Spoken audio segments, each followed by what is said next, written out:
अस्सलाम वालेकुम नाजरीन, मैं हूं अली बुखारी। आप देख रहे हैं correspondent.pk। सबसे पहले आपको मुबारकबाद पेश करेंगे। पाकिस्तान ने कल एक बहुत ही खूबसूरत मैच खेल के भारत को एशिया कप के सुपर 4 मरहले में शिकस्त दी है। सारी कौम को इसकी मुबारक हो। बहुत ही खूबसूरत और एक दिलचस्प मैच था जिसमें दोनों ही टीमों ने बहुत अच्छी परफॉर्मेंस दी, लेकिन पाकिस्तान ने जो उसको एज जाता है कि एक अच्छा खासा टोटल, वो बहुत ही हैंडसम तरीके से उसको चेस किया। और इसमें जितनी भी तारीफ की जाए रिजवान की, जैसे कि हर दफ़ा वो मद्दे मैदान साबित होते हैं, लेकिन नवाज ने भी बहुत ही अच्छी कल इनिंग्स खेली अपनी, बहुत ही सेंसेबल। बल्कि मैं कहूँ कि अगर पाकिस्तानी जीत में जो अहम सबसे किरदार है कल के मैच में, वो नवाज का ही था। तो अच्छी क्रिकेट खेली गई दोनों टीमों की तरफ से। लेकिन ये है कि इंडिया को ये समझ नहीं लगी कि जब नवाज ऊपर के नंबरों पे बैटिंग करने हैं तो उनको टैकल कैसे करना है, यही एक प्लस पॉइंट था। और नवाज ने खूब अच्छी जो है वो शॉट्स विकेट के चारों तरफ खेले और बहुत ही वैल्यूएबल 42 रन जो हैं वो पाकिस्तान के लिए हासिल किए और पाकिस्तान की जीत में अहम किरदार अदा किया। तो दोबारा पूरी कौम को इसकी मुबारकबाद पेश करते हैं और उम्मीद करते हैं कि शायद फाइनल में भी दोनों ही टीमों को हम मद्दे मुकाबिल देखें।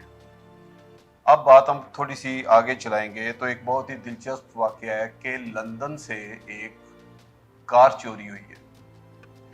वो लंदन से चोरी होके पाकिस्तान में पहुंची है, पाकिस्तान में सिंध में पहुंची है, सिंध के शहर कराची में पहुंची है और एक बहुत ही बाअसर जो शख्सियत है उसके दोस्त के घर से बरामद हुई है।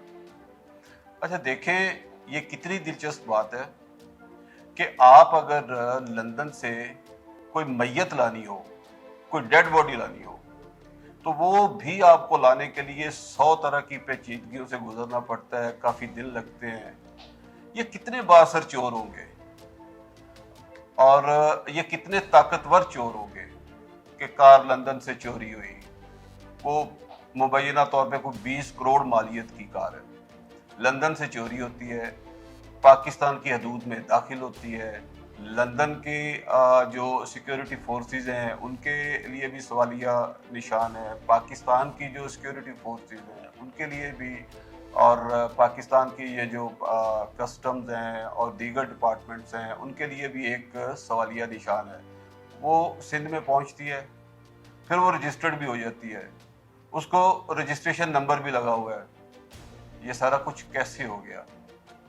तो यहाँ से आपको अंदाज़ा हो सकता है कि किस कदर ये टैलेंटेड चोर हैं, किस कदर पावरफुल ये माफिया है और किस कदर ये पाकिस्तान के लिए बाइसे बेइज्जती है कि वो कार जो कि लंदन से चोरी हुई है तो वो पाकिस्तान में बरामद हुई और उसके ऊपर रजिस्ट्रेशन नंबर भी लगा हुआ है। तो मुबैना तौर पे इस पे पाकिस्तान की ये जो रजिस्ट्रेशन अथॉरिटी है इनकी, वो भी मुलविस होगी। कस्टम हकाम जिन्होंने ये बरामद किया उनके भी हकाम जो हैं वो इसमें मुलविस होंगे। तो मेरे ख्याल में इस केस को पुटअप करना चाहिए और इसमें जो जिम्मेदारान हैं उनको करार वाकई सज़ा मिलनी चाहिए ताकि पाकिस्तान के इमेज को दुनिया में कोई नुकसान ना पहुंचे। नाज़रीन, अब आपसे डिस्कस करेंगे कि ARY न्यूज़ की नशरियात बहाल हो गई, लेकिन कुछ ऐसा लग रहा है कि जैसे ARY न्यूज़ कोई दबाव में है। उन्होंने इमरान खान साहब के मुतालिक एक खबर चलाई जिसमें कहा गया कि इमरान खान साहब के बैकडोर जो राब्ते हैं वो चल रहे हैं, नवाज शरीफ साहब से भी चल रहे हैं, मुख्तदर हलकों से भी चल रहे हैं और कोई बर्फ़ पिघली है। और ये बेसिकली इमरान खान साहब की जो मकबूलियत है या इमरान खान साहब का जो बयानिया है, ये उसको डेंट डालने की एक कोशिश थी, क्योंकि PTI की तरफ से इसकी वाज़ेह तरदीद भी आ गई है कि इस तरह की ना ही कोई मुलाकात हुई है, ना ही मुलाकात हो सकती है। बकौल PTI कि उनका एक ही एजेंडा है, इंतखाबात। अगर इंतखाबात की कोई तारीख अनाउंस होती है तो हम ज़रूर बैठेंगे, हम ज़रूर राब्ते करेंगे, लेकिन इंतखाबात की तारीख डेडलाइन के बगैर ना हम किसी से मिलेंगे, ना हमने मुलाकात की है। ये अगर देखा जाए तो इससे एआरवाई न्यूज़ की मकबूलियत पे ख़ासा फ़र्क पड़ रहा है। एआरवाई न्यूज़ जो है उससे मंसूब है कि वो अपनी जो बात है वो हक़ बात लोगों तक पहुँचाता है। लेकिन जब से ये नशरियात बंद हो के बहाल हुई हैं तो लगता है कि जैसे एआरवाई न्यूज़ के मुँह में जो ज़ुबान है वो शायद वो मजबूर है या उस पे कोई दबाव है।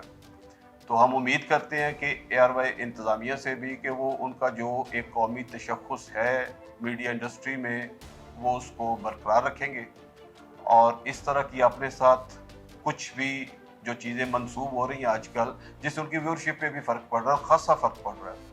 तो उसका ख़्याल करेंगे और अपनी जो हक़ बात का सफ़र है उसको जारी रखेंगे। नाज़रीन, जो मैंने आपसे डिस्कस किया था कि इमरान खान साहब कहते हैं कि सैलाब मुतासरीन के लिए जो इमदादी सरगर्मियाँ हैं वो भी हम जारी रखेंगे, उनकी बहाली का काम भी जारी रखेंगे, लेकिन हम जलसे भी करेंगे, चोरों डाकुओं का पीछा भी करेंगे।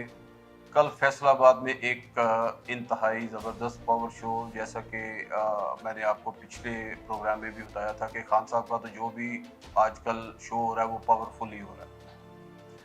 फैसलाबाद में जो खान साहब का ये कल जलसा हुआ है, इससे एक तो आबद शेर अली साहब की जो सीट है मेरे ख्याल में वो ख़तरे में पड़ गई है, वो इलेक्शन नहीं जीत पाएंगे, क्योंकि जिस कदर बड़ा शो था और उस वक्त जबकि इंडिया पाकिस्तान का मैच हो रहा था।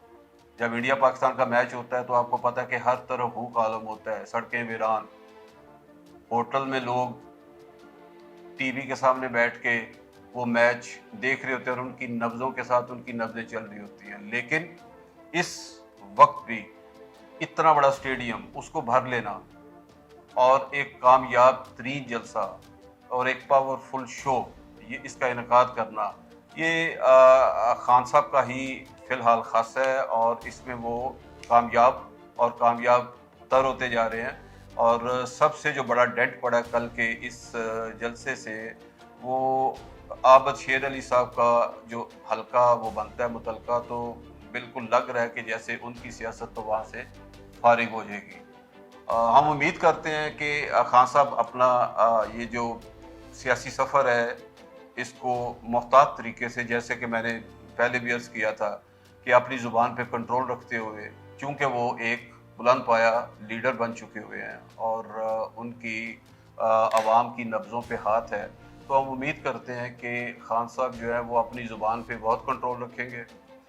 कोई ऐसी मुसीबत अपने लिए दोबारा जो है वो खड़ी नहीं करेंगे अपनी ज़ुबान के ज़रिए, जिसको फिर हटाते-हटाते उनकी ताकत सर्फ़ हो और अपना वो जो सफ़र है पाकिस्तान के सियासी मैदान में, उसकी जो कामयाबियाँ वो समेट रहे हैं, वो अच्छे और एहसन तरीके से समेटते रहेंगे। और मुझे नहीं लग रहा कि फ़ौरी तौर पे हुकूमत का कोई प्लान या कोई ऐसा प्रोग्राम है कि वो इलेक्शन अनाउंस करें, क्योंकि हालात बिल्कुल हुकूमत के लिए नासाज़गार हैं। वो देख भी चुके हैं, बाई इलेक्शन में भी देख चुके हैं कि बुरी तरीके से हुकूमत जो है बाई इलेक्शन भी हारी, उसके बाद कराची का इलेक्शन भी हारी और अभी जो सिचुएशन जा रही है, मेरे ख्याल में ये 11-12 जमातें मिल के भी इतना बड़ा जलसा नहीं कर सकते, बल्कि इतना क्या शायद इससे आधा भी ना कर पाएँ। तो ये सारे हालात जो हैं वो हुकूमत को बिल्कुल भी सूट नहीं कर रहे। इलेक्शन के लिए बिल्कुल भी हुकूमत इलेक्शन में नहीं जाना चाह रही। तो खान साहब का एक ही मोटो है, वो दबाव डाल रहे हैं, बल्कि अब वो एक स्टेप आगे जाते हैं, अपने हर जलसे में उससे एक कदम आगे जाते हैं। वो प्रेशर बढ़ा रहे हैं, बल्कि उन्होंने ये तक कहा है कि अगर मुझे दीवार से लगाया गया तो मैं फिर कॉर्नर टाइगर का किरदार अदा करूँगा। तो अल्लाह ताला पाकिस्तान को किसी भी बुरे हालात से महफूज रखे, पाकिस्तानी अवाम को महफूज रखे, इस मुल्क, इस वतन को महफूज रखे। आमीन। पाकिस्तान जिंदाबाद।